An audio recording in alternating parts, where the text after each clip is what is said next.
नमस्कार। मैं श्रुति हाजिर हूँ आप सभी के सामने शनि और राहु की युति पर अपनी रिसर्च के साथ। बहुत से लोगों की डिमांड थी कि इस शनि राहु कंजंक्शन पर जो है एक वीडियो आप बनाइए, जिसे एक दुर्योग बताया गया है और श्रापित योग, पिशाच योग की संज्ञा भी इसे दी गई। तो आज हम इसी के बारे में बात करेंगे कि क्या ये योग जो है वाकई में इतना ज़्यादा खराब है या इसके कुछ पॉजिटिव साइड भी हो सकती है। देखिए, कोई भी योग जो है ना, चाहे बड़े से बड़ा दुर्योग भी क्यों ना हो, वो अपने साथ कुछ अच्छाई ज़रूर रखता है, इसीलिए वो चार्ट में है। हर चीज़ जो है उसका एक कारण होता है। ये तो साइंस भी स्वीकार करती है कि बिना किसी कारण के, बिना किसी प्रयोजन के जो है कुछ भी नहीं होता प्रकृति में। तो आपके चार्ट में अगर शनि या राहु जो है वो एक साथ है, तो उसका भी एक बहुत बड़ा उद्देश्य है। और वो उद्देश्य जो है वो हमेशा ये नहीं है कि आपको सिर्फ नुकसान पहुंचाएगा, नहीं, वो कुछ ना कुछ आपके लिए जो है एक पॉजिटिविटी भी रखता है अपने साथ। पहले तो हम ये समझते हैं कि इसे श्रापित योग क्यों कहा गया। देखिए, कोई भी पर्सन जो अपने होरोस्कोप में इस युति को रखता है, यानी शनि और राहु जिसके साथ है, ये मानते हैं कि पास्ट लाइफ से उसके साथ कोई श्राप जो है वो जुड़ गया है। कोई श्राप जो है उसे मिला हुआ है, उसको लेकर ही वो इस जन्म में पैदा हुआ है, लेकिन वो अकेला उससे प्रभावित नहीं होगा। क्योंकि जब कोई व्यक्ति किसी घर में जन्म लेता है, किसी परिवार में कोई एक नया सदस्य आता है, तो वो बच्चा अपने साथ बहुत से लोगों को प्रभावित करता है। सबसे ज़्यादा अपने माता पिता को, यानी संतति है वो अपने माता पिता को प्रभाव डालेगी। फिर जैसे जैसे समय होगा और एक युवावस्था में वो व्यक्ति जाएगा, तो वहाँ पे वो जो जिस स्पाउस के साथ जुड़ेगा उसे भी वो प्रभावित करेगा। तो ये शनि राहु का कंजक्शन अगर किसी के होरोस्कोप में आप देखते हैं, तो ये मानिए कि वो श्राप सिर्फ उस व्यक्ति तक नहीं है, उसके साथ जुड़े हुए सारे रिश्तों पर भी है।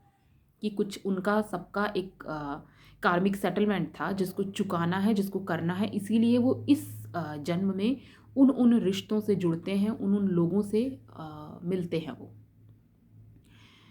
यानी किसी के साथ आपका कोई कनेक्शन है, स्पाउस भी है, तो वो सिर्फ इसलिए नहीं है कि दो लोग मिले, उनके बीच एक रिश्ता हुआ, मैरिज नहीं। एक अगर कहीं किसी बर्डन को अपने साथ कैरी कर रहा है, तो भले ही दूसरे पर्सन के होरोस्कोप में क्लियरली आपको वो कंजक्शन जो है शो नहीं होता, लेकिन अगर वो उस बर्डन वाले पर्सन के साथ जुड़ता है, इसका मतलब कि उसके ऊपर भी वो बर्डन जो है उसे कैरी करना था, इसलिए उसने, उस प्रकृति ने जो है उसे ऐसा स्पाउस दिया है। तो हर रिश्ते में ये चीज़ होगी। जो सबसे सामान्य असर इसका क्या होगा, मैं बहुत सिंपल आपको एक्सप्लेन करती हूँ कि शनि कर्म है और राहु इच्छा है। शनि धैर्य है, राहु एक बेचैनी है, अधीरता है। तो जब ये दोनों साथ आते हैं तो पर्सन की क्या होगी कि कोई बहुत उसकी इच्छा होगी, दिली इच्छा आप कह सकते हैं, और वो लाइफ में अलग अलग टाइम फेज पे अलग अलग हो सकती है। एक 25 साल के पर्सन की अलग बहुत स्ट्रॉन्ग डिज़ायर होगी, 50 की एज में वो जाएगा तो उसकी डिज़ायर बिल्कुल चेंज हो सकती है, बहुत अलग, लेकिन वो एक टाइम पे पूरी नहीं हो पाएगी। यानी उसे अपने जीवन में लगेगा कि मेरी ये इच्छा जो है ना बहुत स्ट्रॉन्ग थी और वो मैं नहीं उसको कर सका अचीव। तो ये जो एक अधूरापन है, ये जो एक तरह की बेचैनी है, ये शनि और राहु का कंजक्शन उसे देगा। हो सकता है उसे अपने जीवन में किसी पर्टिकुलर एक रिश्ते का अभाव फेस करना पड़े, कोई भी, कि उसे लगे कि मेरे जीवन में इस रिश्ते का सुख नहीं है। हो सकता है उसे किसी एक भौतिक चीज़ों में आप जोड़ेंगे तो पर्टिकुलर कोई भी सुख जो है उससे वो लगेगा कि मेरे पास ये चीज़ नहीं है, ये होनी चाहिए थी, और वो जो है उसे अभाव महसूस होगा, इसलिए इसे श्रापित योग कह दिया गया।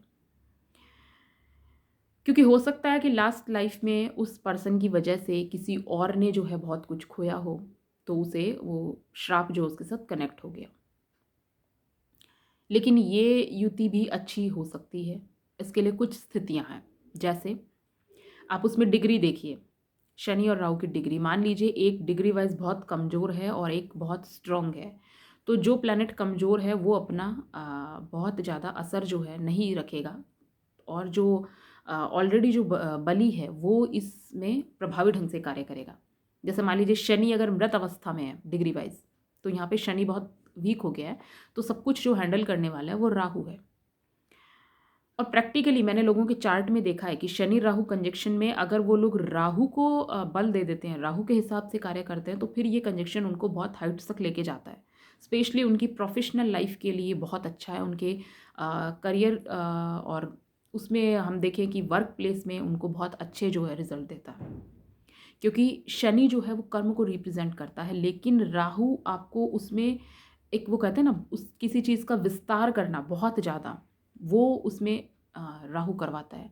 और बिना किसी बहुत स्ट्रॉन्ग इच्छा के, बिना बहुत ज़्यादा इफ़र्ट्स डाले आप उस चीज़ को जो है प्रैक्टिकली कर भी नहीं सकते। तो डिग्री वाइज आप देखिए कि कौन सा प्लैनेट बली है और उसकी क्या पोजीशन है। दूसरी चीज़ कि आप ये देखिए कि वो कौन से साइन में प्लेस्ड है। इसमें 3 है, जैसे कि मान लीजिए कि शनि राहु तुला राशि में, मकर राशि में या कुंभ राशि में है, तो ये प्लेसमेंट बहुत अच्छा है। रीज़न, क्योंकि इन तीनों ही जगह पे शनि बहुत कंफर्टेबल है। मकर और कुंभ जो है वो शनि की अपनी राशि है, तो वहाँ पर शनि के साथ में राहु होने का मतलब कि राहु भी शनिवत ही कार्य करेगा और वो शनि को जो है एनर्जी देके बल प्रदान कर रहा है, तो वहाँ पर वो ये योग बहुत अच्छे से कार्य करेगा। और वो पर्सन क्या होगा, जो इच्छा रखेगा ना उसे कर्म कर भी सकेगा उस दिशा में। यही मान लीजिए कि तुला राशि में शनि उच्च के होते हैं, तो तुला में अगर है तो वहाँ पर भी क्या है कि शनि बहुत कंफर्टेबल है, तो शनि जो है एक ब्रेक करते हैं ना बार बार किसी चीज़ को कि डिले करवाना, वो चीज़ शनि नहीं करेंगे अगर शनि का प्लेसमेंट अच्छा है। और फिर राहु जो है उसको आपने अपने हिसाब से काम करने दिया, तो ये योग भी जो है आपको अच्छा परिणाम देगा। तो स्पेशली इन 3 साइन में अगर ये है तो ये आपके लिए अच्छा है। उसके अलावा ये आप चीज़ देखिए कि जो शनि राहु का जो युति बनती है, इसके अंदर जैसे एक मान लीजिए कि वीक हो गया है राशि साइन, तब तो अच्छा है। प्रॉब्लम कब आती है कि जब दोनों ही डिग्री वाइज इक्वल है, या मोस्टली आप ये समझ लीजिए कि बहुत एक दूसरे के समीप है, और उनका जो जिस राशि साइन में वो है वो भी फ्रेंडली नहीं है, तो वहाँ पर फिर क्या है कि ये थोड़ा सा प्रॉब्लम करता है। तो उस सिचुएशन में जो बेस्ट उपाय है, वैसे तो ये शनि राहु आपका अगर चार्ट में है किसी के भी तो उसके सबके लिए ही है, लेकिन जिनकी लाइफ में ज़्यादा प्रॉब्लम आ रही है इस कुछ सिचुएशन होने पे, वो क्या करें कि शिव जी की आराधना करें। क्योंकि ये मानते हैं कि कोई भी कष्ट है, कोई भी पीड़ा है जिसे कोई दूर नहीं कर सकता, उसे महादेव जो है वो उसका निवारण कर सकते हैं। तो फिर महादेव की शरण में आप जाइए, और जो शिव की जो कृपा है उससे जो इस योग के जो नेगेटिव असर आप अगर कोई फील कर रहे हैं तो वो उसको कंट्रोल कर सकते हैं। ये उसका सबसे अच्छा और बेस्ट रेमेडी है। लेकिन ये योग जो है ये सिर्फ आपको खराब परिणाम नहीं देता, ये अच्छा भी दे सकता है। जैसे मैंने कुछ बताया कि इन राशि साइन में ये है, और मैंने बहुत से लोगों के चार्ट देखे जिसमें ये चीज़ देखी कि वो लोग मतलब उनको लाइफ में ये हुआ कि एक जगह पे कोई बहुत कमी या अभाव किसी चीज़ का रहा, लेकिन उस चीज़ को छोड़ के दे तो बाकी सब जगह जो है उन्होंने बहुत लाइफ में बहुत कुछ चीज़ें उन्हें मिली है। और देखिए प्रकृति जब एक चीज़ आपसे कुछ छीनती है ना, तो वो आपको उसके बदले कुछ ना कुछ और देती है। तो अगर ये योग है आपके हॉरोस्कोप में या आपके किसी परिचित के हॉरोस्कोप में, और उनके लाइफ में किसी चीज़ पर्टिकुलर किसी एक चीज़ का भाव है या कोई एक इच्छा पूरी नहीं हो पा रही है, तब आप देखेंगे कि उनको कुछ दूसरी चीज़ें हैं जो इन जनरल लोगों को मिलती है, उससे बहुत ज़्यादा जो है उनको वो चीज़ें जो उनकी लाइफ में है, क्योंकि प्रकृति ने कुछ लिया है तो उसके बदले वो उनको कुछ देगी ज़रूर।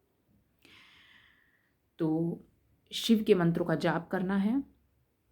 शिवलिंग पर जो आप जल से या कच्चे दूध से अभिषेक करते हैं वो भी एक अच्छा रेमेडी वो कर सकते हैं।